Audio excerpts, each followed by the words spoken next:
Welcome back, Indiana Sports Beat Radio on this Monday. That means a visit from the golden voice of the Hoosiers, Don Fischer. Don, how was your weekend? I know it was busy with the action on Saturday and Sunday, football and basketball. Well, it was. There's no question. It's been a busy early or halfway through the month of November. It's been pretty busy with both football and basketball going on, but both sports won this weekend, which was terrific. Actually, more than that, the ladies won as well on the basketball hardwood. So that's a road win for them too down at Florida State. And no question. And it was a good weekend for Indiana. The basketball game yesterday was a little bit rough in the sense of what they've been doing previous to that, having scored 100 twice and 98 the other ball game. And then yesterday it was a bit of a rocky start. 69-61 was the final. Indiana had a 19-point lead, I think it was, with about 12 minutes to go in the ball game, and then let it leak away. And give Incarnate Word a lot of credit for their comeback effort because they made a game out of it at the end. And even though I don't think it ever got closer than 5 points, they were within 5, and a couple of scores would have changed the ball game around, and Indiana could have been in the loss column for the first time. But here's the other thing about that, Jim. It shows you what the 3-point shot means. Especially to a team like this, because Indiana has been a really good 3-point shooting team up to this point.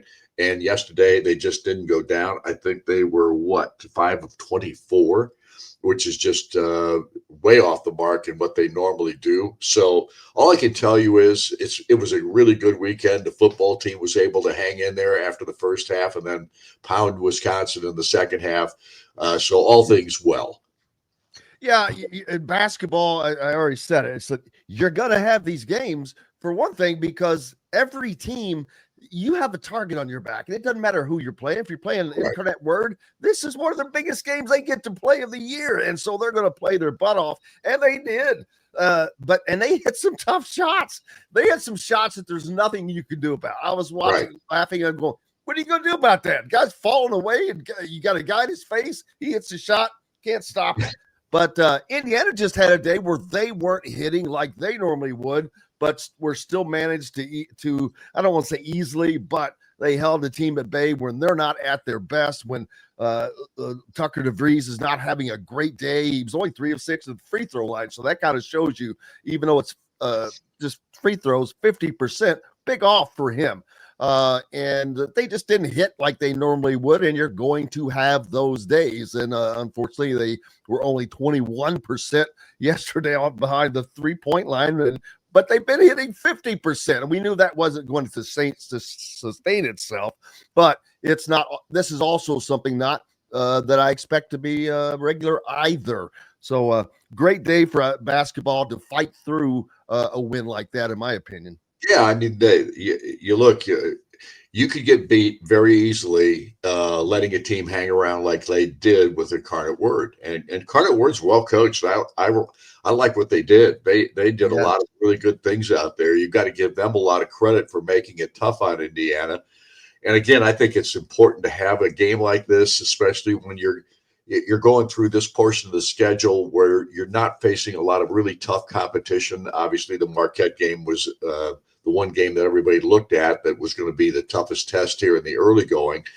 But at the same time, Indiana won that game going away. And in this particular case, if you aren't ready to play, and I think Coach DeVries basically kind of hinted that this team, really didn't come out there with the same fire in their belly that they have in recent ball games. They didn't move the ball as well. They still moved it, but it just wasn't the same. It didn't look the same. It didn't look as cohesive as it had previously. It looked like a lazy Sunday, basically. Just one of those Sundays where, oh man, we had a blast watching the football game on Saturday, and it was just, you just couldn't get that fire on that Sunday for whatever reason. You're playing a team that doesn't strike fear in you, and that happens sometimes. No question. So, to get the win, that was the critical part of it.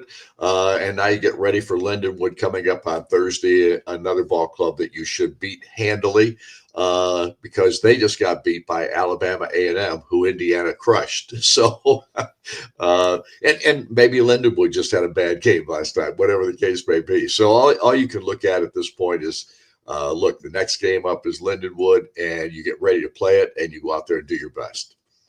Absolutely. On the football side of things, it continued and reached a stage that has never been seen before. Of course, another first for Indiana as they hit the 11-0 mark and an undefeated home season for the second year in a row, Don. These are big things. I mean, Coach Sig has not lost on Merchants Bank Field at Memorial Stadium, and so that's something that Indiana has got to be up in maybe the top 3 or so in consecutive home wins because let's see who just got beat. That Indiana beat Oregon, snapped that streak, and then someone else's streak got snapped this weekend. I forget, one of the SEC teams, but Indiana's got to be up there, I think, in the top 3 now with home wins. Well, there's little question that the home crowd these days is dramatically better than it ever has been at IU. Sellouts for every ball game. Last week I said I want the crowd to stay until the end of this game so that this team could be defeated. And for the most part, they did that. It was a really good crowd that was on hand for the ball game. It was a late arriving crowd because when we looked up just before kickoff, there were corners, all 4 corners had empty seats in them. And by the time we were 5 minutes into the ball game, all of them had basically filled up. I think there was just maybe one little splurge in one quarter that had people in it at that point. But no question, this football team has taken the Hoosier Nation to a different level, without question, from a football perspective. And what we saw on Saturday, a little bit of lethargic play from the Indiana Ball Club in the first half, much like we saw from the basketball team yesterday. They just didn't seem to have the energy level. And then Signetti takes them in at halftime and doesn't lecture them. He basically just says, would you guys just go out there and have fun and enjoy this? He said, enjoy your opportunity here. Play like you're just having a ball out there. And they went out, and the next thing you know, they win the ball game going away because they scored 3 touchdowns in the second half. Yeah, he said a couple of things that you mentioned already in the post game. One of those was that, normally that's the time you go in and you rip ass. And he goes, I just went in and said, hey, take a breath. And like you said, and then Indiana, they come out in the second half and they just take care of business. And a day that was very pedestrian-like for Fernando Mendoza to the eye turned out to be a pretty damn nice day with 299 yards through the air, 4 touchdowns, 91 or 2% completion rate, Don. And this was just a pedestrian day that you would not even have noticed, and yet this is a highlight day. But there's one thing that I think is going to be odd. I truly believe he's going to win the Heisman.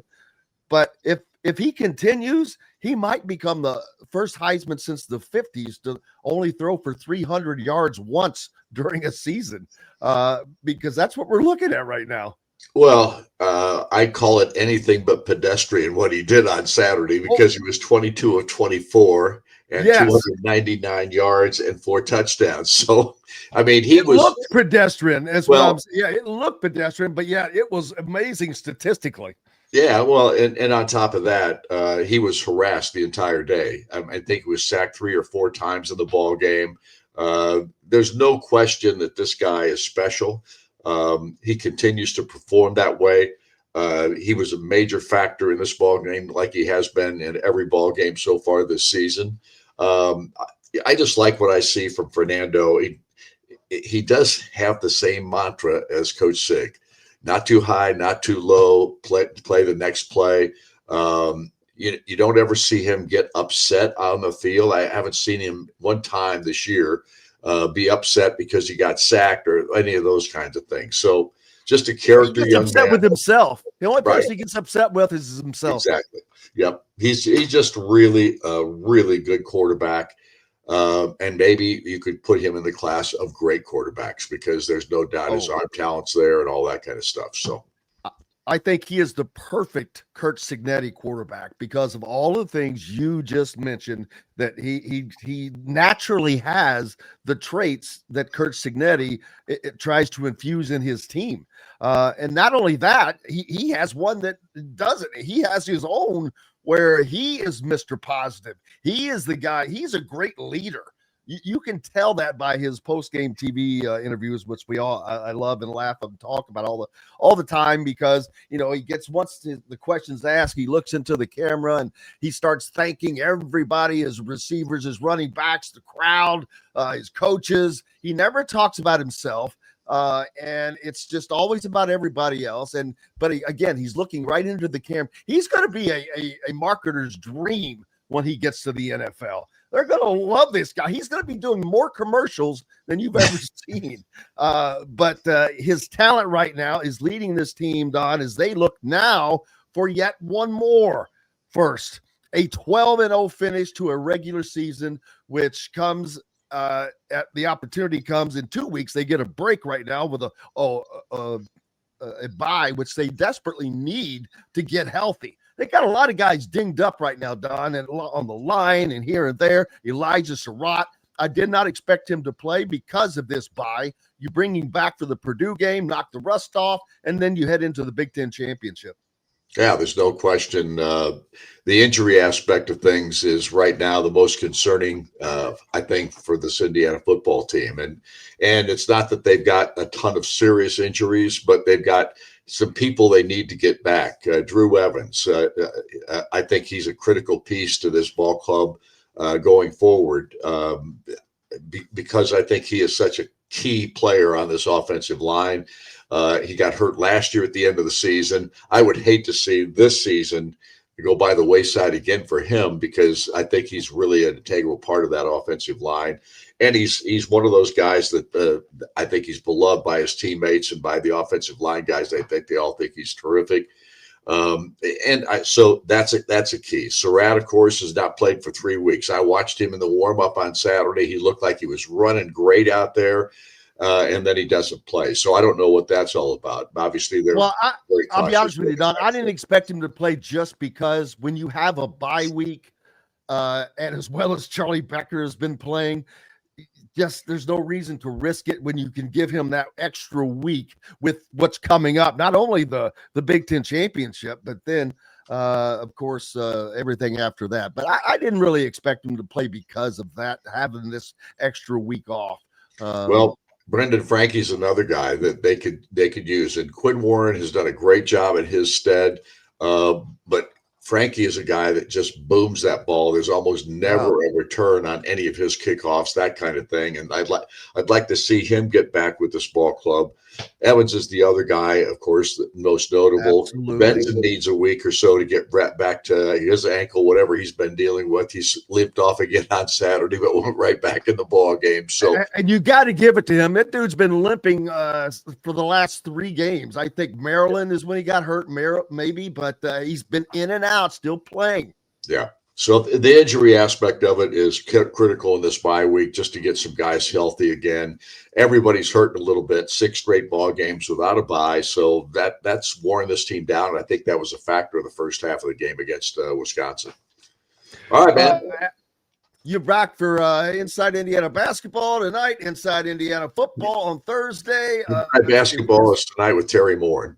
Terry Moore. Okay. It's her show tonight. We'll be back next week with Inside IU Basketball with Coach Darren DeVries. And we've got Inside IU Football this week on Wednesday night because we're doing it during the bye week. And the reason is because Thanksgiving is a short week. They're playing out a Friday night. It's really impossible for the coaching staff to do what they want to do if we have a show without the with the head coach. So we moved the show to Wednesday night this week in our final regular season show. There you go. There's the information, peeps. Don Fischer, appreciate you, brother. We will see you soon, I'm sure. All right, man. With everything going on, buddy. Good seeing you. Appreciate you.